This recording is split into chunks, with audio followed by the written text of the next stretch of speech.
Er is wat wonderlijks, Bart, Oscar. Wist dat? Zonder het wat ervan te weten, ben we beide op een punt in onze carrière kwamen dat... Ik me één ding, Herman. Als dan jochtest in die scène en nog als dan krijgt wat iepener. Dus als dan wat meer op Oscar jochtest. En wat meer het gezamenlijke doel van hey, wij zitten een beetje bij in dezelfde stream.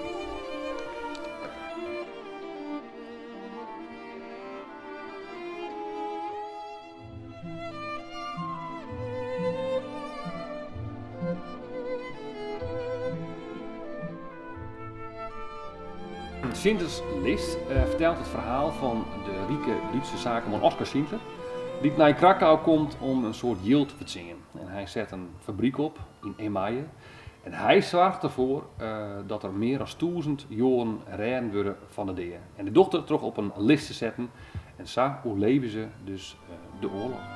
Naar aanleiding van de film en het boek ga ik een stuk schrijven, Schindlers List, geschikt voor het theater Boetendoor in Lospel. En dat zal op 5 maart in première gaan hier op het terrein van de Oud-Malkfabriek in Burgum.